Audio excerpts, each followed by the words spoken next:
एक तो अगर वो अपने भगवान को इतना ऊंचा मानते हैं कि किसी के चरणों में नहीं डालना चाहते, तो बाबा साहब के चरणों में डाल दिया। एक तो अपने भगवान की ही बेइज्जती कर दी, दूसरे बाबा साहब की बेइज्जती कर दी जो 22 प्रतिज्ञाएं ली उन्होंने ली।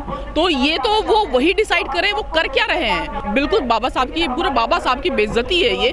उसके खिलाफ वहाँ धरना प्रदर्शन और ये मोर्चा निकलना चाहिए कि ये तुम क्या कर रहे हो। बाबा जहाँ बाबा साहब ने ब्रह्मा विष्णु महेश को मानने से इनकार किया, वहाँ उनके सामने आप उनके सामने आप ये सारी चीजें रख रहे हो, तो हम अपना हिम्मत दिखा रहे हैं। और मैं तो प्रियादास को ये कहूँगी, तो मनुस्मृति के जितने भी धर्म ग्रंथ हैं जिसमें महिलाओं के लिए घटिया बोला गया है, तुम उसको डेली आग लगाओ। आपकी अगली वीडियो का मेरा इंतजार है, आपकी अगली वीडियो के। तो यही तो मैं बोल रही, सवर्ण महिलाएं चौपाइयों का विरोध उनको करना चाहिए। रीजन ये है कि अगर संविधान नहीं रहा तो ये चौपाइयाँ वापस सबसे पहले उन्हीं पे लागू होंगी। 5 साल की बच्ची की शादी हो जाती है और वो बताओ वो जिंदा भी रहती होगी कि नहीं रहती होगी आफ्टर फर्स्ट नाइट। ये भी ये इन्हीं अपनी ही महिलाओं के साथ वो लोग करते हैं। सवर्ण महिलाएं अब सबसे बड़े, उनको तो करना और भी चाहिए। मैं वही कहूँगी, करना उनको और भी चाहिए। रीज़न ये है कि अगर देखिए सारी मलाई वो खा रही हैं, संविधान का, मतलब संविधान का जो रस है, निचोड़ है, अधिकार है, सारी मलाई वो खा रही हैं। अभी तक तो हम लोग तक पहुंचा भी नहीं वो सारी चीज़ें। देखिए हिंदू राष्ट्र का तो मतलब मुझे यही लगता है कि वर्ण व्यवस्था पूरा दोबारा लागू करना। तो इस चीज़ में तो सक्सेसफुल नहीं हो पाएंगे, नहीं हो पाएगा, कोई भी नहीं हो पाएगा। क्योंकि इतना तो चाहे जितना भी मतभेद हो, लेकिन इसमें कोई दो राय नहीं है, बहुसंख्यक आबादी का जो अपना खुद की पहचान है वो संविधान की वजह से है। और संविधान को बचाई के रहेंगे और बचा लेंगे। क्योंकि लोग जो सड़कों पे उतर जाएंगे ना, आपने अगर देखा होगा SC/ST एक्ट के लिए, तो सिर्फ वो एक्ट था 18 में। हाँ, वो एक्ट था। तो जो ये लोग अगर ये सोच रहे हैं कि हिंदू राष्ट्र ये कर लेंगे, तो नहीं कर लेंगे। हाँ, लेकिन अंदर खाने से ये लोग अपना काम तो जारी रखे ही। कोशिश तो करते रहना चाहिए। और बाकी यहाँ का माहौल देख के थोड़ा सा दुख यही लग रहा है कि जो अभी वर्तमान में सरकार है बीजेपी की, वो अपने हिसाब से ही लोगों में उसने फूट डालने का पूरा प्रयास किया है। वो थोड़ा सा पहले से जहाँ गरीबी होती है वहाँ लड़ाई होती है। बाकी जो फूट डालने की कोशिश की गई है वो भी थोड़ा सा दिखाई पड़ रहा है। देखिए विपक्ष मेहनत, देखिए यही तो बात है, सबको प्रधानमंत्री बनना है। हाँ, सबको प्रधानमंत्री बनना है, लेकिन हाँ किसी को चुनना नहीं है। और उसके बाद आप बस लड़ते रहो, आपस में लड़ते रहो। पार्टियां लड़ रही हैं, लोग लड़ रहे हैं, बस ऐसे ही लड़ते रहो। तो जो शासक वर्ग है, मतलब जो अगर आप बीजेपी को अपना दुश्मन मानते हैं, तो जो कर रही है तो वो जीत रही है, हर जगह जीत रही है। और यही बात है कि आपस में फूट करो। एक जाति दूसरी जाति से लड़ रही है, मुस्लिम अपने मुस्लिम से लड़ रहे हैं, और चीज़ें तो बड़ी अजीब दिखाई पड़ रही है। देखिए एक तो सबसे बड़ी बात है ना कि हर तरह से दबाव बनाने की कोशिश है। आप अगर पैसे से डरते हैं तो आपको पैसा आपको चाहिए तो आप पैसा ले लो। पैसा से नहीं होगा तो आपका गला काट देंगे। और इसमें जो बंटवारे का जो नीति है, वाकई बहुत ही मतलब इतना ज़्यादा भयानक है कि उस चीज़ को आप घर में झगड़ा करवा दें ये लोग। तो मुझे तो ऐसा लग रहा है घर में झगड़ा ये लोग करवा दें।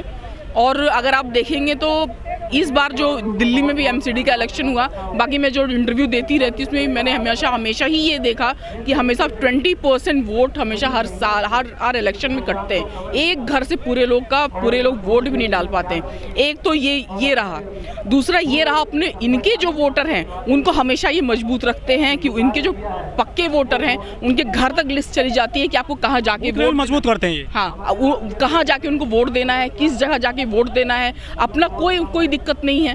वो चीज़ बहुत अच्छा करते हैं। और देखिए कि अगर मैं जहाँ से गई थी MCD इलेक्शन, वहाँ पे 80,000 वोटर थे। पड़ा कितना वोट? 48%, 50% में नहीं पड़ा। और उसमें भी 50% में भी जो वोट पड़ा वो किन लोगों का था? वो किन लोग का था? वो मजबूत, वो जो उनके अपने वोटर्स थे उन्हीं लोग का था। वो पहले ही अलग कर देते हैं, जो अगर आप हमारे साथ नहीं हैं तो आप वोट भी नहीं डाल पाएंगे। वो हर तरह से मेहनत करते हैं वो।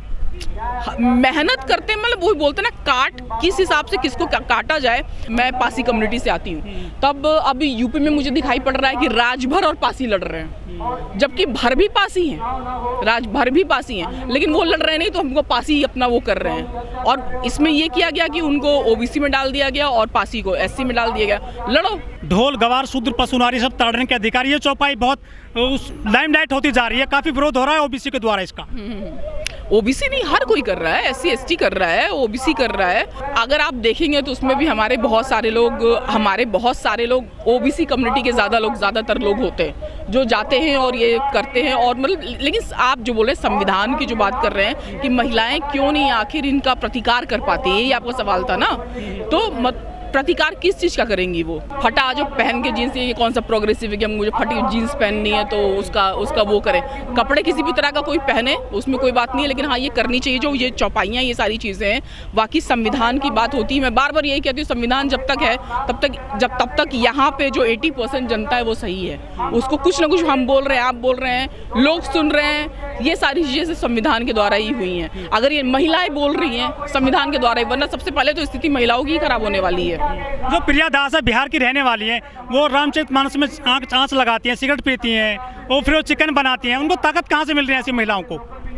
देखिए, ये ताकत हमारे पास बहुत पहले से ही ताकत है, और ये उनके इस काम को मैं सैल्यूट करती हूँ कि बाकी मनुस्मृति में हमारे जो दलित महिलाएं हैं, जिससे मैं बिलोंग करती हूँ, कुछ नहीं है उसमें, और महिलाओं के लिए तो कुछ है भी नहीं, और जो दलित महिला उनके लिए तो क्या ही होगा।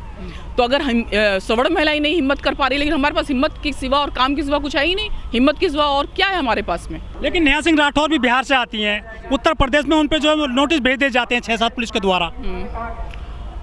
देखिए, नोटिस भेज दिए जाते हैं। अब उनका ही एक वो था कि जो हाँ नहीं उनका ही ये वक्तव्य था कि जो भी पत्रकार होता है या लोकगीत लोक कलाकार होता है, वो हमेशा पत्रकार होता है, कावित्री होती है, वो हमेशा ही अपोजिशन में रहेगा। यानी कि वो गलती जो चीज़ है वो निकालेगा। तो वो अपना काम कर रही हैं, उनको अपने इस काम में कोई बुराई नहीं होती। और हमेशा सिर्फ आज के टाइम से नहीं चला आ रहा है, जब भी अगर किसी सरकार के खिलाफ किसी ने बोला, खासकर इस टाइम में तो स्थिति बहुत ही बदतर हो गई है। और यही चीज़ अगर कांग्रेस के टाइम में हुई होती तो मुझे नहीं लग रहा है जो आज बीजेपी बैठी हुई है वो कहीं वो लोग दिखाई पड़ते। मतलब यूपी में बोलना पे अंकुश लग गया है आजकल। यूपी में क्या, हर जगह आप बोलिए, आपको उठा लिया जाएगा, आपको जेल हो जाएगी। और जो थोड़ा बहुत फेमस हो जाते हैं उन पे ज़्यादा कार्रवाई होती है। उसके कहने से हो जाएगा क्या, कट जाएगा? वो 2% के महंत और वो शिक्षा के जो मंत्री हैं। और अच्छी बात है कि ऐसे अगर नेता सामने आ रहे हैं, क्योंकि ऐसे नेताओं की वाकई ज़रूरत है। क्योंकि इन लोगों के पास एटलीस्ट इतना तो इन लोगों ने जमा कर ही लिया है कि अपना अच्छे से जी सकते हैं, अच्छे से रह सकते हैं, तो कम से कम आने वाली पीढ़ियों के लिए कुछ करके जाए। लोगों को ताकत कहाँ से मिल रही है? ऐसा बोल देते हैं, अनाउंसमेंट कर देते हैं, तो हेट स्पीच में आना चाहिए। देखिए, हेट स्पीच में बिल्कुल आना चाहिए, और इनके खिलाफ कोई कार्रवाई भी नहीं हुई होगी। मुझे जहाँ तक लगता है कोई कार्रवाई नहीं हुई होगी, क्योंकि बात ये है ना कि सरकार भी उनकी है, जुडिशरी भी उनकी है, सब कुछ उनका है, तो कार्रवाई भी कुछ नहीं होगी। हालांकि ये शिक्षा मंत्री को जो कहा, शिक्षा मंत्री के खिलाफ जो इतनी सारी चीज़ें हो गई, ये उस बाबा के खिलाफ होनी चाहिए। लेकिन चूंकि स्थिति विपरीत में है तो वो फेवर में उसके ज़्यादा हो गया, और जो शिक्षा मंत्री ने सही कहा उसके लोग खिलाफ, उसके पूरा मनुवादी मीडिया उसके खिलाफ हो गया। देखिए, इतना ज़्यादा ये सारी चीज़ें दुखद है ना कि कोई हद नहीं है, इतनी ज़्यादा ये दुखद स्थिति है। और बात ये है, अगर आपको पता होगा तो बनारस हिंदू यूनिवर्सिटी में भी मनुस्मृति पढ़ाने का एक अलग से वो इस प्रोफेसर नियुक्त किया जा रहा है, ये सब। तो देखिए, ये सब चीज़ें जब चीज़ें होती है ना, तो लोगों को, ये लोग टाइम से ना, जो सत्ता पक्ष होता है टाइम से टटोलने की कोशिश करता है, लोगों को टटोलने की कोशिश करता है कि अभी वो किस स्थिति में है, किस दिमाग में है, क्या करेंगे।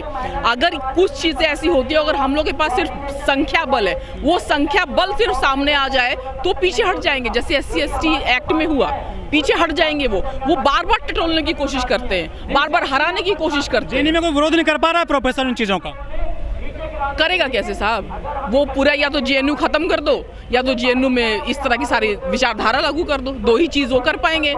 शिक्षा का उसका इतना ज़्यादा बढ़ा दिया पैसा, लोग पढ़ नहीं पा रहे हैं। अभी देखिए मेडिकल में जो SC ST के जो बच्चे थे उनकी फीस जो वजीफा मिलता था वो हटा दिया गया है। आप जैसे कह रहे हैं कि वो भगवाकरण कर रहे हैं, डेफिनेटली वो कर रहे हैं और ये वाकई बेइज्जती है। ये बहुत सारे संगठन है बाबा साहब के नाम पर, वो कहीं खुल करके सामने नहीं आ रहे इसको लेकर। देखिए सबसे बड़ी दुखद स्थिति यही है, मुझे यही नहीं समझ में आ रहा। जैसे कि आप देखिए लोग इतना ज़्यादा डर के बैठ गए हैं, इतनी ज़्यादा डर गए, लेकिन किस चीज़ का डर है? कुछ है ही नहीं खोने के लिए, तो किस चीज़ का डर है? बाबा साहब का अगर संगठन, बाबा साहब की वजह से आप जी रहे हो, सांस ले रहे हो, बोल पा रहे हो, तो आखिर क्यों नहीं जाकर के वहाँ बैठ जा? देखिए बुद्ध को तो पहुँचा ही दिया इन लोगों ने, बुद्ध को तो पहुँचा ही दिया। 10 अवतार बताया जाता है गौतम बुद्ध को, विष्णु का। जी बुद्ध को तो पहुँचा ही दिया, बुद्ध को तो पहुँचा ही दिया। अब ये बाबा साहब को भी वहाँ पहुँचा करके फिर सब कुछ ऐसे ही वो मतलब एनक्रोचमेंट है बाबा साहब के साथ। कोशिश तो पूरी है, लेकिन इसमें बिल्कुल संगठनों को सामने आना चाहिए। मैं कहूँगी इसके खिलाफ धरना प्रदर्शन करें और अगर मेरी कोई ज़रूरत हो तो डेफिनेटली मुझे ही बताएं।